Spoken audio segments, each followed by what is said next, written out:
Halo Sobat Owners, selamat datang kembali di Take One, ruang dengar untuk kita yang ingin memahami bumi dan manusianya lebih dalam.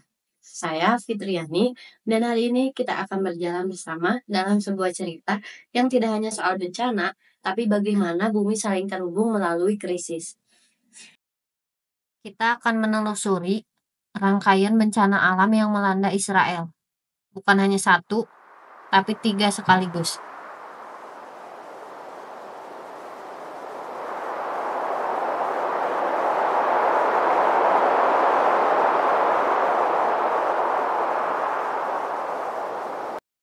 Kebakaran hebat.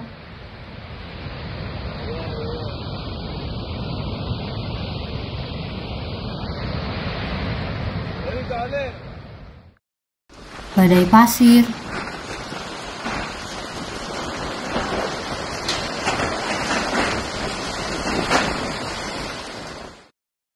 Dan banjir bandang.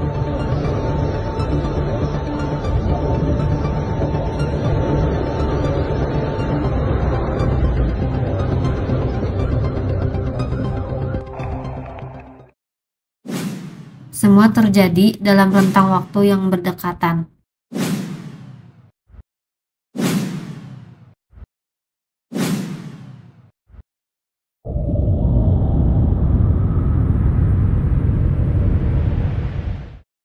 Apakah ini hanya kebetulan?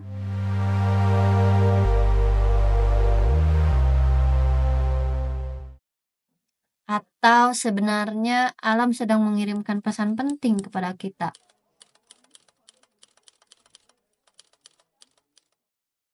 Beberapa pekan terakhir, Israel menghadapi rangkaian bencana alam yang luar biasa.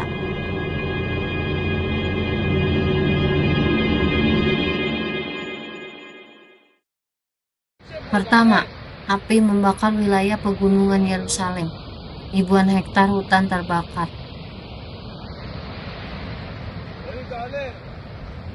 Langit berubah merah dan asap menyelimuti permukiman.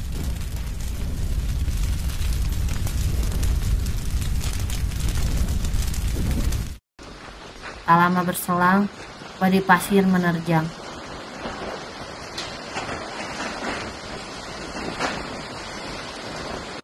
Langit yang sebelumnya biru berubah menjadi jingga tebal.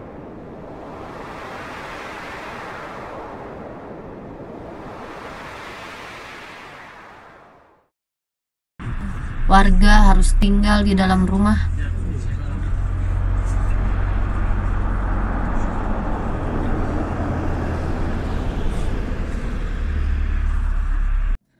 Dan mengenakan masker tebal hanya untuk bernafas.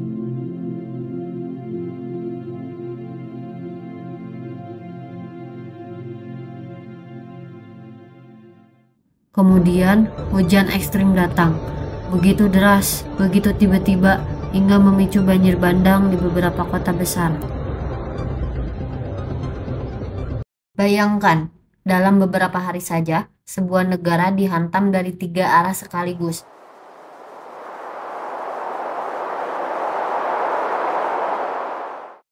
Udara, api, dan air.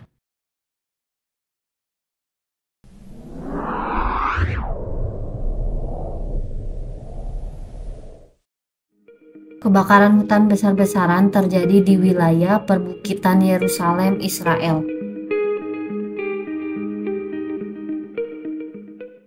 Api membakar dengan cepat dan luas, membakar sekitar 4.942 hektar lahan.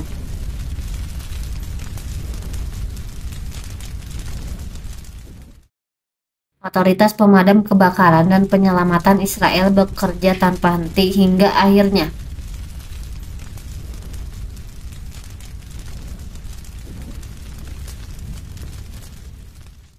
setelah hampir 30 jam, api berhasil dikendalikan.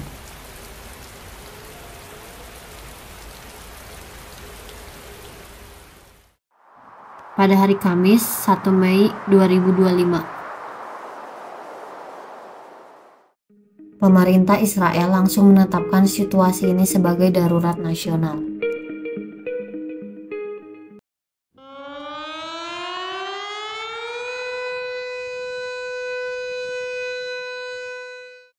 Ribuan warga dari berbagai kota dievakuasi.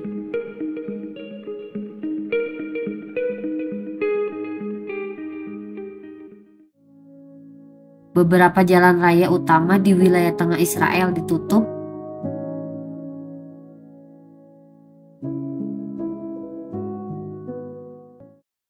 Dua puluh 24 orang dilaporkan terluka akibat menghirup asap.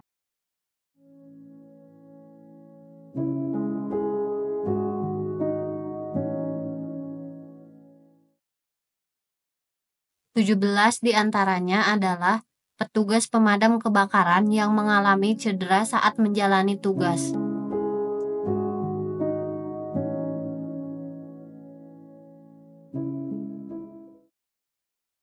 Namun, belum sempat semuanya pulih dari kebakaran.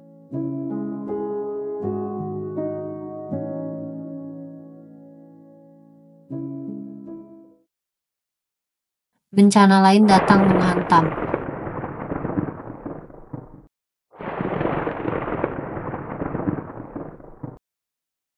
Badai pasir besar menyapu wilayah selatan Israel. Beersheba dan Gunung Negev menjadi yang paling terdampak. Lalu datanglah banjir. Hujan deras mengguyur bagian utara Israel. Kota-kota seperti Haifa, Nazaret, dan sebagian Tel Aviv terendam air akibat curah hujan ekstrim.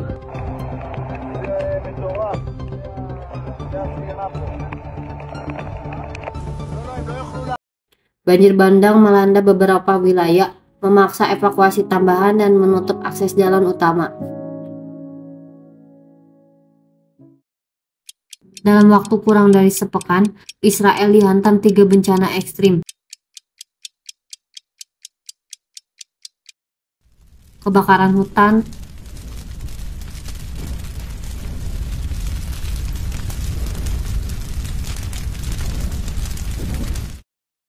badai pasir,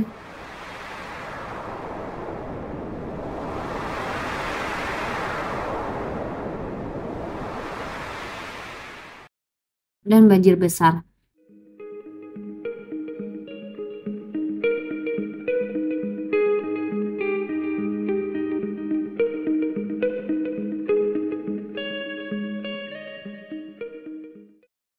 Ini bukan sekedar kisah tragis sebuah negara.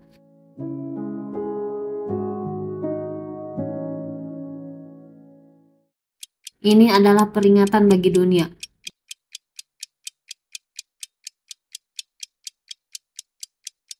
Bahwa perubahan iklim bukan lagi ancaman masa depan, ia sudah datang dan menghantam dengan nyata.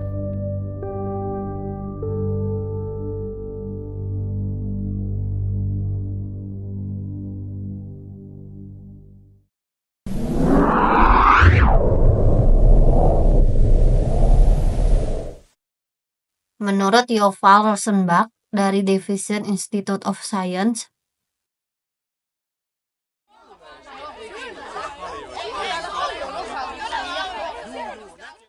faktor iklim turut memainkan peran besar.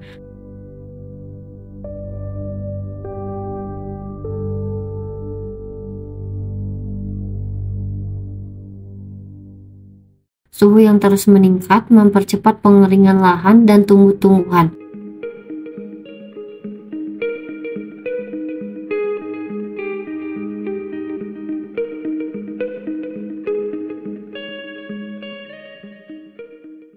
Menciptakan kondisi ideal bagi kebakaran hebat.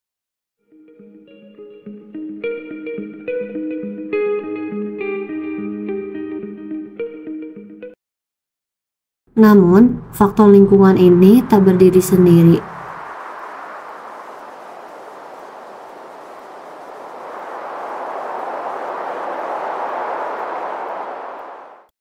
Ghada Sasa, mahasiswa doktoral asal Palestina di McMaster University,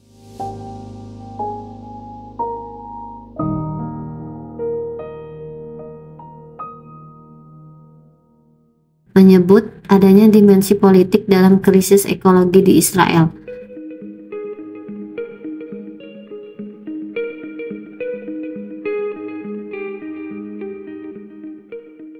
Ia menyebutnya sebagai bentuk penjajahan lingkungan.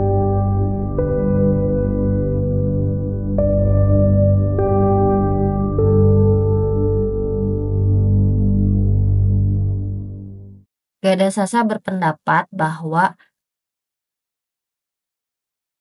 sejak 1948, Israel secara sistematis menanam spesies asing yang invasif.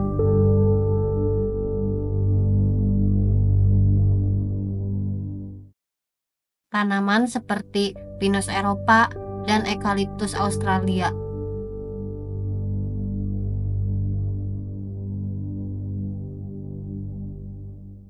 Penanaman ini dilakukan di bekas desa-desa Palestina yang dihancurkan.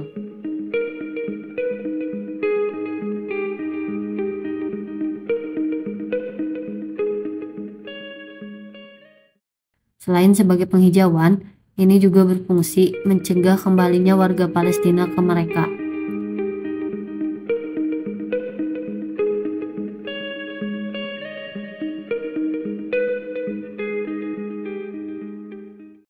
Ironisnya, tanaman-tanaman ini justru sangat mudah terbakar.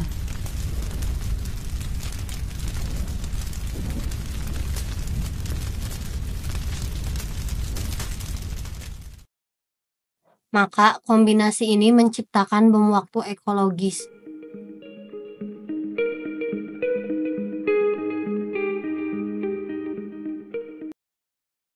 Yang kini meledak dalam bentuk kebakaran dan bencana berantai.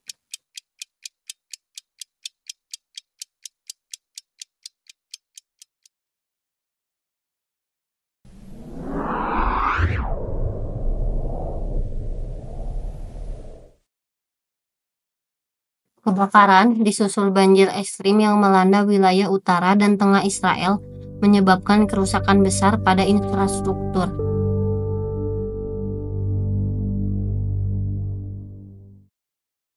Jalan utama seperti Jalan Raya 90 dan Jalan Raya 40 terputus akibat longsor dan genangan banjir.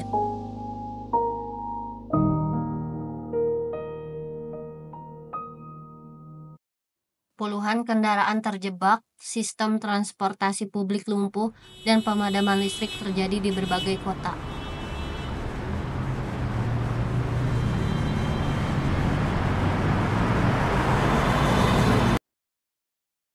Selain itu, ribuan hektar lahan pertanian dan kebun dilaporkan terbakar, mengganggu pasokan pangan lokal dan menghantam ekonomi masyarakat desa.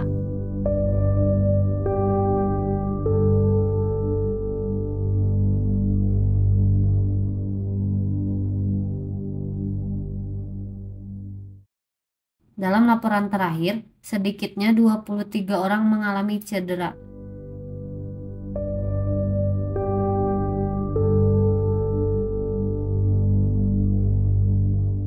Sebagian besar akibat menghirup asap tebal.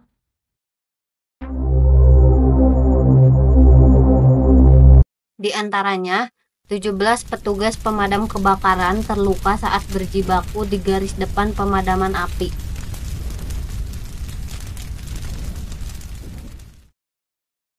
Tidak hanya luka fisik, dampak kesehatan juga meluas.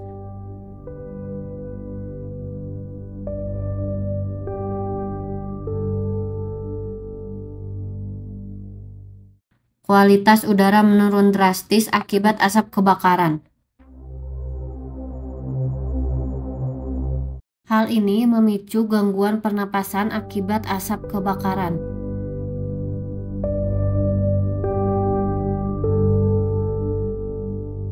Terutama pada anak-anak dan lansia di wilayah padat seperti perbatasan Gaza.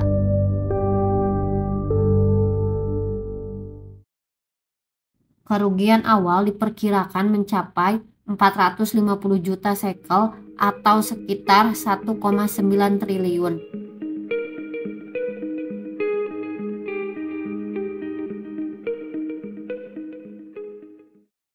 Lebih dari 25% lahan pertanian musim ini dipastikan gagal panen.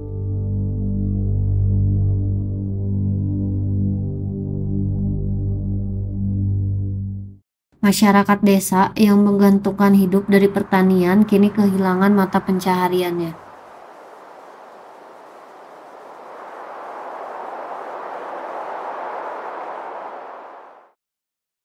Minimnya bantuan pemerintah dan lambatnya tanggapan bencana turut memperparah penderitaan warga.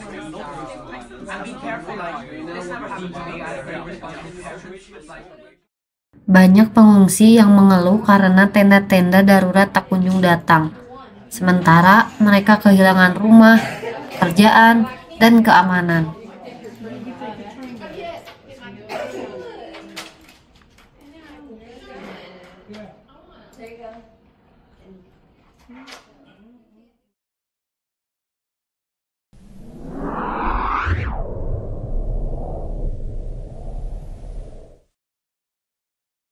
Respon internasional terhadap kebakaran hebat di Israel berlangsung sangat cepat dan luas.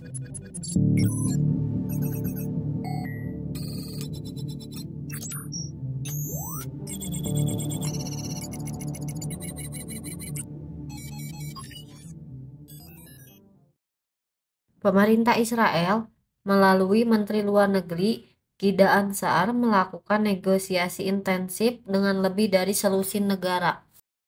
Yunani, Siprus, Kroasia, Italia, Bulgaria, Inggris, Prancis, Spanyol, Romania, Ukraina, dan sejumlah negara Eropa lain mengirimkan pesawat pemadam kebakaran dan dukungan teknis.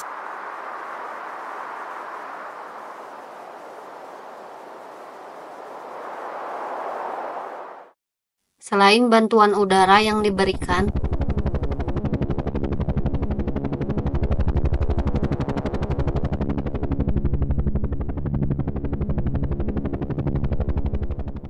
pasukan pertahanan dan kepolisian Israel juga dikerahkan untuk operasi pencarian dan penyelamatan.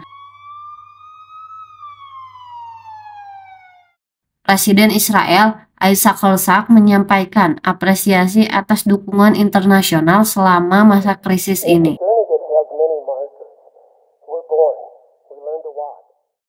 Kebakaran ini dinilai sebagai salah satu yang terbesar selama 1 dekade terakhir.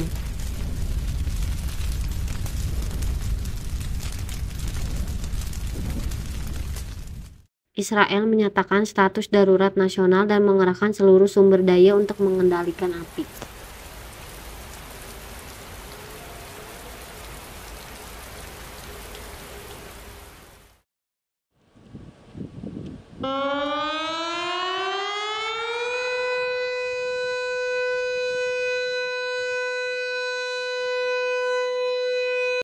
Di media sosial, bencana ini memicu gelombang empati global.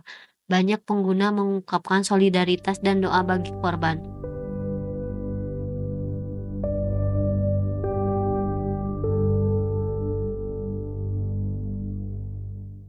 Namun, situasi juga menimbulkan kontroversi terkait konflik politik yang membayangi wilayah tersebut.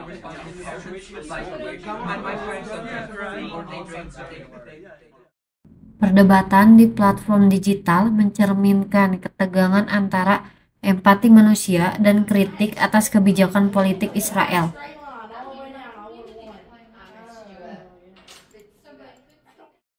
Sehingga respon internasional tak hanya bersifat teknis, tapi juga dipengaruhi oleh dinamika geopolitik yang kompleks.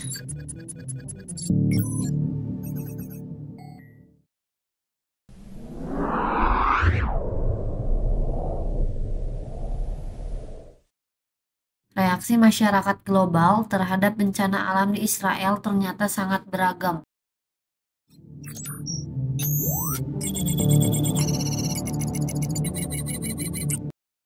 Dan gak butuh waktu lama, isu ini langsung jadi trending topik di berbagai platform media sosial.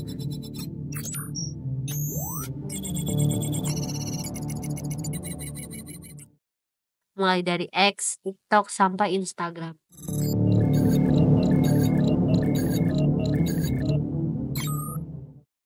Banyak warganet yang menunjukkan simpati dan doa buat para korban.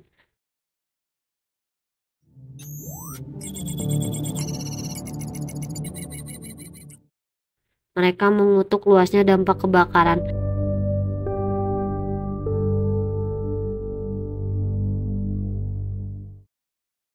Serta proses evakuasi massal yang berlangsung dramatis.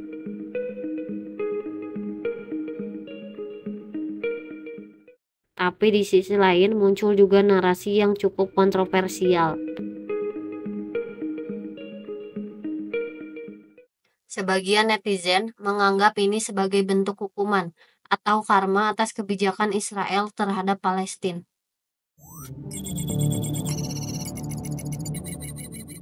Beberapa unggahan bernuansa religius, sebagian laginya berisi kritik tajam terhadap pemerintah Israel.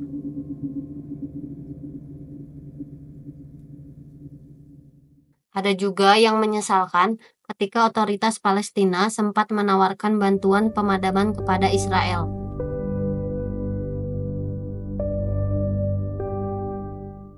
Karena dianggap nggak sejalan dengan aspirasi banyak rakyat Palestina sendiri.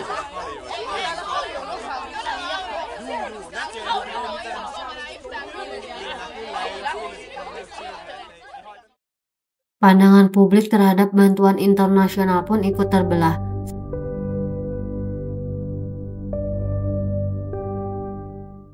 Sebagian orang mendukung penuh aksi solidaritas dari negara-negara sahabat.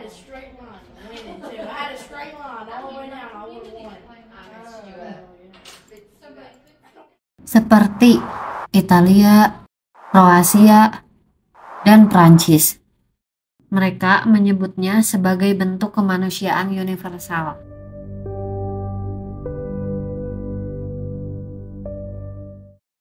Tapi ada juga yang skeptis, mereka menilai bantuan tersebut hanyalah bagian dari dinamika politik global yang rumit dan syarat kepentingan. Di media sosial, narasi-narasi ini berkembang dengan sangat cepat.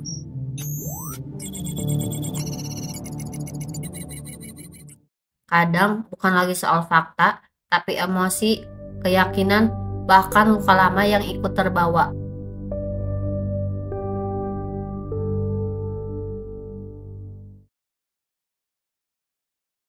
Hasil analisis konten di X, TikTok, dan Instagram menunjukkan satu hal.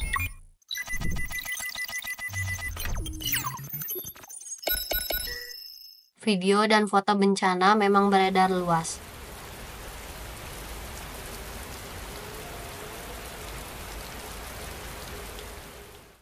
Tapi nggak sedikit juga yang ternyata keliru atau bahkan hoax. Misalnya, klaim soal evakuasi 37.000 warga yang ternyata udah dibantah sama tim cek fakta. Media sosial sekarang udah jadi panggung ekspresi yang kompleks. Ada empati yang tulus, tapi juga kontroversi yang tajam.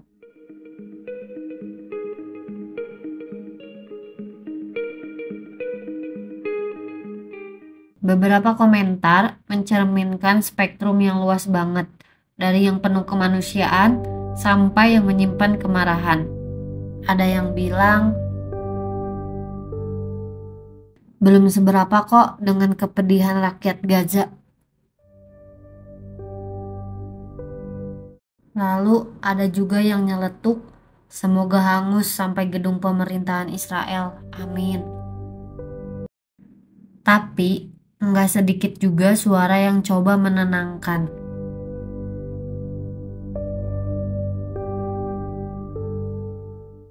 Gini guys, jangan sampai bencana alam yang terjadi di Israel malah bikin kita merasa senang. Yang diharapkan setan adalah saling kutuk dan berselisih.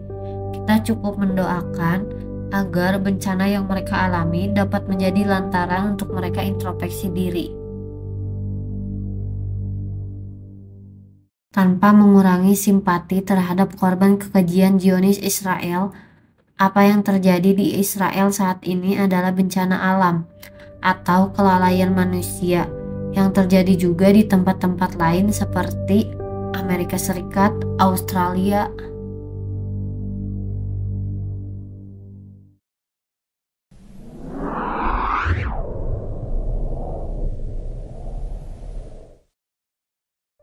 Kalau kita tarik napas sejenak,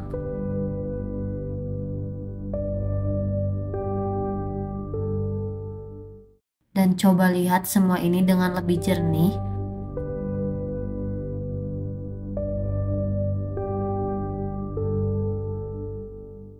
apa yang terjadi di Israel beberapa pekan terakhir itu bukan sekedar berita soal kebakaran hebat saja,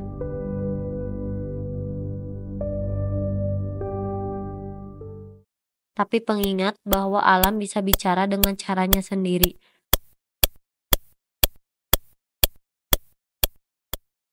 Kadang lewat kobaran api,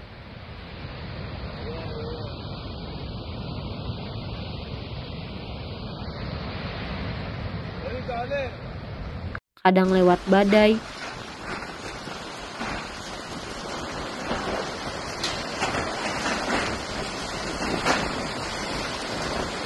atau banjir bandang.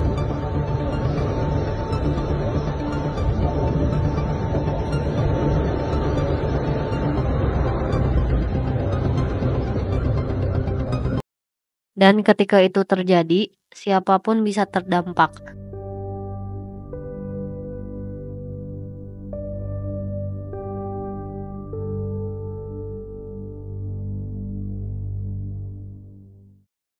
Hari ini mungkin kita cuma bisa melihat lewat layar ponsel atau televisi.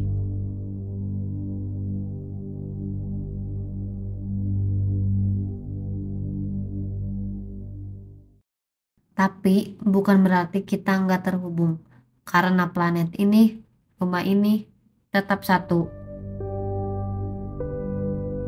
Dan setiap krisis, dimanapun, mengajarkan kita sesuatu.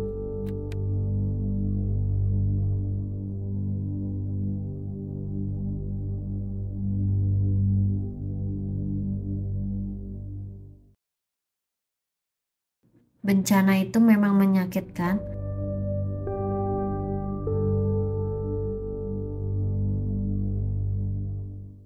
tapi juga bisa jadi cermin. Cermin untuk bertanya, sudah sejauh mana kita menjaga rumah bersama ini?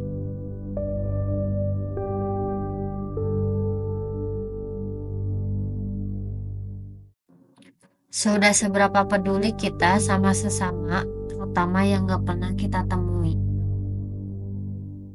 Boleh saja kita punya pandangan politik yang beda,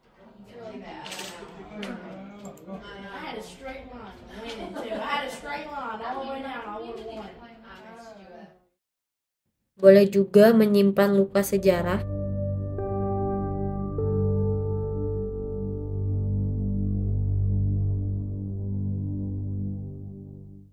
tapi di atas semuanya, kita tetap manusia.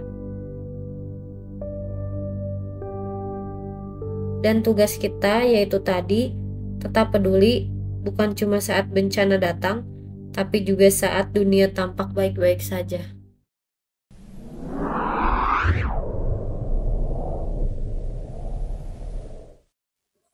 Terima kasih sudah mendengarkan Take One.